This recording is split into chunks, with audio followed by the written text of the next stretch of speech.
welcome back to LitQuest. I am Vishwa Patel, and on this channel we solve LitQuest daily problems to ace our coding interviews. Don't forget to hit the subscribe button and turn on the notification bell so you never miss any update. Let's move towards our today's problem. Today's problem is find missing observations. So यहाँ पे you have observations of n plus m six-sided dice rolls with each face numbered from 1 to 6. N of the observation went missing, and you only have the observation of m rolls. Fortunately, you have also calculated the average value of n plus m. तो यहाँ पे हमें जो हमारा dice आता है उसकी n plus m observation दिए हुए थे और उनकी एवरेज निकाली हुई थी, average value of n plus m rolls. यहाँ उसको जो हमारे पास है सिर्फ n नंबर ऑफ ऑब्जर्वेशन से बचे हैं, n numbers of observation missing है हमारे पास. तो अब हमें n नंबर ऑफ ऑब्जर्वेशंस निकालने हैं कि कौन कौन से मिसिंग हो रहे हैं. You are given an integer array rows length of n length m where rows I is the value of the ith observation. You are also given two integers mean and n. यहाँ पे हमें mean means की average value दी हुई है और n means की कितने missing है वो दिए हुए हैं और m वैल्यू टोटल है हमारी रूल्स के अंदर, रूल्स की लेंथ है. Now return an array of length n containing the missing observations such that the average value of the n plus m roll is exactly mean. If there are multiple valid answers, return any of them. If no such answer array exists, return an empty array. अब यहाँ पे हमें क्या करना है कि n plus m की exact match of mean से ऐसी एवरेज वैल्यू निकाल के जो n ऑब्जर्वेशन है उनको ले रहा है. अगर ऐसी वैल्यू मिलती है तो उसको रिटर्न करना है, और एक से ज्यादा मिलती है तो कोई भी रिटर्न कर देंगे चलेगा. बट अगर कोई ऐसी वैल्यू ही नहीं मिलती तो हमें एम्प्टी एरे रिटर्न करवाना है. अब एवरेज वैल्यू क्या है, तो k नंबर्स है उनका सम को डिवाइडेड बाय k किया है, वो एवरेज वैल्यू होती है. Note mean is an integer so the sum of the n plus m roll should be divisible by n plus m. तो यहाँ पे हम एग्जाम्पल के अंदर क्या है, तो ये वाला सेकंड एग्जाम्पल ले लेते हैं हम. पहले तो देखते हैं ये रोल्स. अब रोल एवरेज कैसे निकालेंगे, तो सबका सम करेंगे जितने भी ऑब्जर्वेशंस आते हैं. तो यहाँ पे 3 + 2 5 + 4 9 + 3 12 और मीन होना चाहिए 4 बट 2 मिसिंग है, तो यहाँ पे 12 हो गया. 2 मिसिंग है और मीन होना चाहिए 4, तो 12 डिवाइडेड बाय करेंगे. तो 12 डिवाइडेड बाय हमारा आंसर क्या आ रहा है, 12 डिवाइड यहाँ पे हमारे 3 + 2 5 4 9 और 3 12, हाँ 12 है और मीन हमारा 4 है. तो 12 को ऐसे कुछ ऐसे डिवाइड तो हमें 4 + 2 6 से ही करना है. अब ऐसे कुछ करना है कि जैसे इसका मीन 4 हो जाए. अब सिर्फ इतनों का ही मीन नहीं लेंगे तो हमारा आंसर है वो जो n ऑब्जर्वेशन है उन दोनों को 0 0 ही लिया तो हमारा आंसर आएगा 12 डिवाइडेड बाय 6 = 2. मीन 2 आएगा बट हमें तो मीन 4 चाहिए. तो हमें कितना आंसर चाहिए, तो हमारा जो 6 है 6 observation into 4 is equal to total sum अगर हमारा 24 हो गया, मीन टोटल हमारे ऑब्जर्वेशन थे जितने 6 इंटू मीन. अब हमारा मीन का फॉर्मूला क्या बन रहा है, mean equals to total sum upon n plus m. अब हमें टोटल सम कितना चाहिए वो फाइंड करना है, तो mean into n plus n कर देंगे, मीन्स के 4 × 6 हो गए आप, तो 24 आंसर आ गए. तो हम चेक करेंगे कि हमारा आंसर 24 बन गया और यहाँ से हमें 12 मिल रहा है. तो अब हमारा मिसिंग आंसर कितना है, मिसिंग सम है वो 12 है.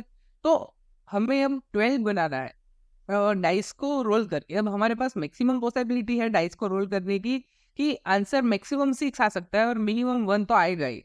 तो यहाँ पे अब कौन कौन से आंसर लिए, तो हमारे पास 12 आ सकता है. तो हमें पता है कि दोनों 6 लेने पड़ेंगे क्योंकि 2 ही आंसर लेने और दोनों के दोनों 6 लेने पड़ेंगे, अभी हमारे पास 12 आंसर बनेगा, मिसिंग सम को कंप्लीट करेगा. सो ऐसे करके 6 ले लिया आंसर के अंदर. सो देखते एक और example.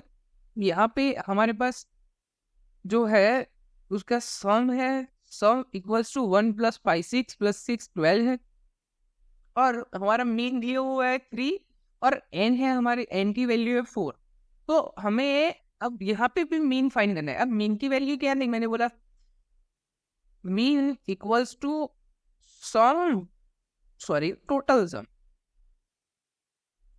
Total sum divided by हमारी जो n प्लस m की वैल्यू है वो. अब यहाँ पे हमारा जो टोटल सम है उसको हमें डिवाइड करना है n प्लस m से, बट हमारे पास तो मिसिंग सम है, मीन्स कि सिर्फ m का ही सम है, n नंबर्स ऑफ ऑब्जर्वेशन का सम नहीं है।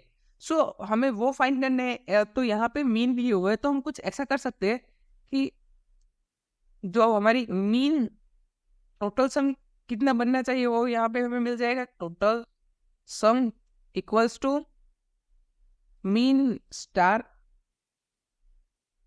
n m plus n। अगर ये करेंगे तो हमें हमारा टोटल सम मिल जाएगा। अब इसके बाद का स्टेप क्या रहेगा, तो हमारे पास हमारा एक्चुअल सम रहेगा, मीन्स कि ये एक्चुअल सम है हमारा। For example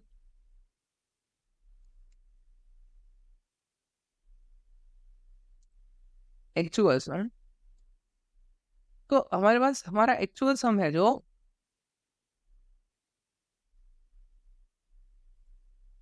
actual sum plus missing sum equals to total sum हो जाएगा। यहाँ पे भी हमारे पास एक्चुअल सम और टोटल सम दोनों है, तो मिसिंग सम, और वैसे भी हमें मिसिंग सम फाइंड करना है, तो वो कैसे होगा, तो missing sum equals to total sum minus actual sum. यहाँ से हमारा मिसिंग सम भी आ गया। एक बार हमारे पास अगर मिसिंग सम आ गया तो हमें पता है कि मिसिंग सम जो है हमारा, उसकी वैल्यू के अंदर हमें n नंबर ऑफ जो ऑब्जर्वेशन है वो फिट करवाने हैं। कैसे करवाएंगे वो हम आगे देख लेंगे। सो इस तरीके का हमारा अप्रोच रहेगा कि हम पहले टोटल सम फाइंड कर लेंगे, टोटल सम कितना चाहिए वो फाइंड कर लेंगे, फिर एक्चुअल सम फाइंड कर लेंगे हमारा, और मिसिंग सम फाइंड कर लेंगे, और मिसिंग सम की मदद से हम जितने n ऑब्जर्वेशन चाहिए उनको लेते रहेंगे। सो यहाँ के एग्जाम्पल के अंदर एक्चुअल सम 12 है, यहाँ का मीन है 3, n इक्वल्स टू 4 है, और m इक्वल्स टू 3 हो जाएगा। सो यहाँ पे ले लेंगे n प्लस m मीन्स कि यहाँ पे हमारा टोटल सम कितना हो जाएगा, total sum equals to mean, यानी कि 3 into n plus m, 4 plus 3 7 equals to 21। यहाँ पे हमारा सम 21 होना चाहिए और एक्चुअल सम है 12, तो यहाँ पे मिसिंग सम हमारा क्या हो जाएगा, so missing sum equals to 21 minus 12। अब 21 माइनस 12 हो जाएगा 9, सो इक्वल्स टू 9। तो हमारे पास 4 ऑब्जर्वेशन है और 9 को फिट करना है उसके अंदर, तो हम कैसे करेंगे। हम ऐसा कुछ कर सकते हैं कि 3 3 2 1, तो हमारा n ऑब्जर्वेशंस का आंसर क्या होगा, n ऑब्स इक्वल्स टू 1 2 3 ले लेंगे, तो हमारा 8 ऑब्जर्वेशन का आंसर रहेगा कि 1 2 3 ले लिया, तो हमारे पास आ गया आंसर। इसके अलावा भी वहां पे बोला गया था कि मल्टीपल आंसर्स हो सकते हैं, इसके अलावा दूसरा एक आंसर क्या हो सकता है, तो देखते हैं। एक 2 ले लेते हैं, फिर वापस से 2 ले लेते हैं, फिर और एक 2 ले लेते हैं। चलिए, तो 2 प्लस 2 प्लस 2 6 हो गया है। अब बचा क्या, 9 माइनस 6 करेंगे तो 3 बचेगा, तो एक 3 ले लेते हैं। तो बस यहाँ पे हमारे पास कंडीशन इतनी है कि हमारा आंसर का n 4 आना चाहिए। चलिए एक और एग्जांपल देखते हैं हम। यहाँ पे हमारे पास है इनपुट जो रोल्स है, इनकी वैल्यू 4 4 4 मीन्स के 4 बार 4 है, और हमारा जो मीन है वो 5 है फाइंड करने का, और n इक्वल्स टू 3 है। सो हमारा एक्चुअल सम इक्वल्स टू 4 4 4 16 है। अब हम टोटल सम फाइंड कर लेते हैं। So total sum equals to mean 5 into 3 plus 4, 4 into 3 7 equals to 35 होना चाहिए, 35। तो यहाँ से हमारा मिसिंग सम क्या आ जाएगा, so missing sum equals to 35 minus 16, 35 minus 16 क्या होगा, तो 19 हो जाएगा, 19। अब देखते हैं यहाँ पे 19 3 ऑब्जर्वेशन लेके 19 बनाना है, बट यहाँ पे क्या है, तो हम मैक्सिमम 6 आंसर ले सकते हैं, और यहाँ पे हमारे पास 3 ऑब्जर्वेशन है, तो मैक्सिमम पॉसिबल सम क्या हो जाएगा, तो 6 इंटू 3 18 हो जाएगा, बट हमें तो 19 लाना है, तो ये पॉसिबल नहीं है, ये पॉसिबल नहीं है, that's why we are returning here empty array, so return empty array here. Now let's move to, I hope आप सबको यहाँ पे कोडिंग सॉल्यूशन समझ आ गया, सॉरी सॉल्यूशन अप्रोच समझ आ गया होगा। Now let's move towards our coding solution. So here is start. So पहले तो हम int m equals to rolls dot length ले लेते हैं।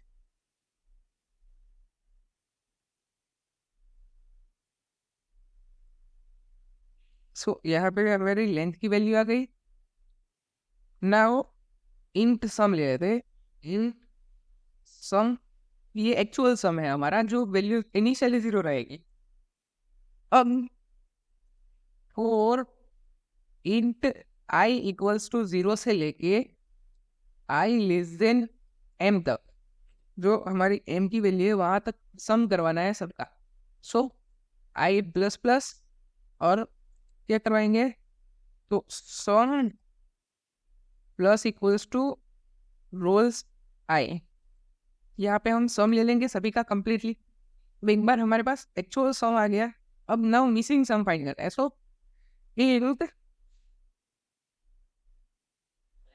Missing sum equals to, missing sum क्या था हमारा, तो mean star n plus m, n plus a। यहाँ पे हमने जो एक्चुअल सम टोटल सम है ये फाइंड कर लिया, mean star n plus m into, अब या इसकी वैल्यू है, इसमें से जो वैल्यू हमें हमारा सम की है वो माइनस करनी है। सो माइनस सम, यहाँ से हमें मिसिंग सम मिल जाएगी। अब चेक करवाएंगे कि मिसिंग सम की वैल्यू जो है हमारी, वो कहीं हमारे सभी सिक्सेस लेने से भी ज्यादा तो नहीं है, मीन्स कि एम्प्टी एरे तो हमें रिटर्न करवाना नहीं पड़ेगा। तो एज केसेस के लिए हम क्या करेंगे, इफ दो एज केसेस हो सकती है कि n हमारे पास जितने n है उतने वंस तो लेने ही पड़ेंगे मिनिमम।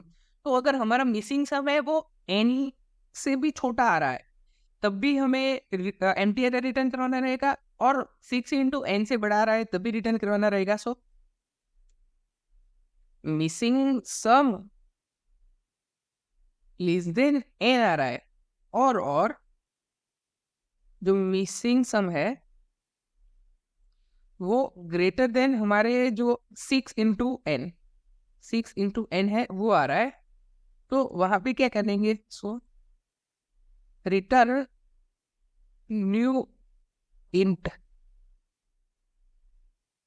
यहाँ पे हम एम्प्टी एरे रिटर्न करवा देंगे।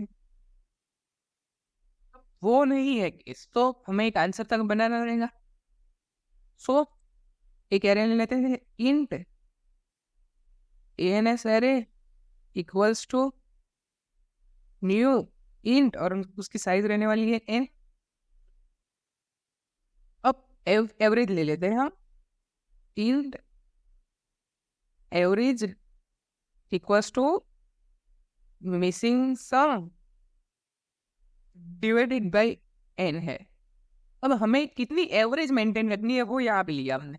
तो हम ये यहाँ पे ये जो हम आंसर 9 ला रहे थे, बट हमारे पास यहाँ में क्या करना था, तो एक एवरेज हमें रखनी थी n डिवाइडेड बाई 4, यानी कि 9 को हम 4 से डिवाइडेड करेंगे तो 2.2 के समथिंग कुछ आंसर आएगा। सो मुझे पता था कि मेरी जो वैल्यू है उसका आंसर हमें 2 के नजदीक रखना है, और कभी एक वैल्यू ज्यादा ले लेनी है, समझे। 8 की वैल्यू कंप्लीटली 2 आ गई थी। अब यहाँ पे मुझे पता था कि 2 के नजदीक हमारा आंसर रहेगा। सो वही वैल्यू मीन्स के 9 डिवाइडेड बाय हमारे n की वैल्यू 4 किया तभी लिया। सो मेरे को आइडिया रहेगा कि कौन कौन सी वैल्यूज हमें लेनी है। इसके बाद आता है रिमाइंडर ले लेंगे कि अब यहाँ पे एग्जैक्टली हम यहाँ पे फ्लोटिंग के अंदर तो जाएंगे नहीं, तो यहाँ पे हमने क्या किया, 2 ले लिया, एवरेज एवरेज हमारी 2 आ गई, तो एक रहेगा तो वो रिमाइंडर के अंदर ले लेंगे। So remainder equals to missing sum modulo n, missing sum modulo n किया तो हमारा रिमाइंडर आ गया।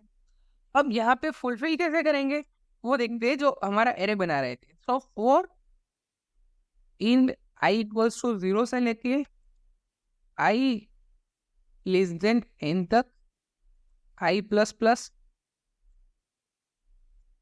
अब यहाँ पे हमारा एएनएस आई है, आंसर आई के अंदर वैल्यू डालेंगे इक्वल्स टू एवरेज। हर बार हम एवरेज की वैल्यू डालते रहेंगे यहाँ पे, जो हमने ये लास्ट वाले के अंदर किया एकदम सिंपल से कि टू एवरेज आई थी तो टू यहाँ तक डालते रहे।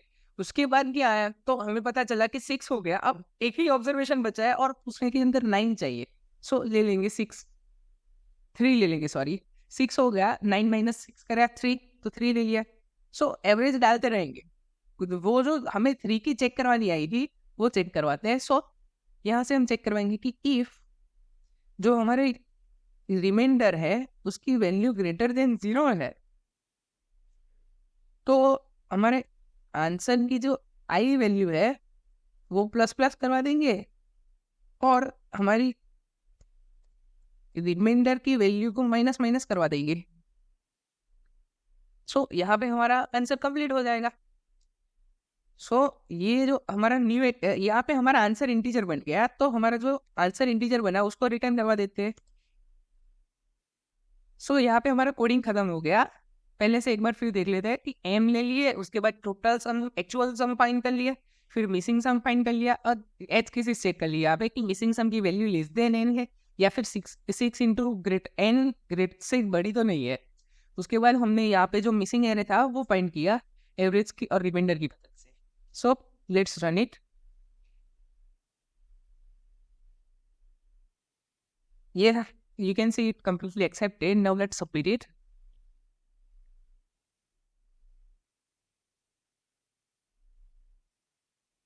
See, it submits completely. Even it beats 98.03% in runtime and 60.98% in memory. I hope आप सबको ये आज का क्वेश्चन समझ में आ गया होगा। सो आप लोग कमेंट लाइक शेयर करना मत भूलिएगा और मिलते हैं कल के वीडियो के अंदर। Till then bye bye, take care.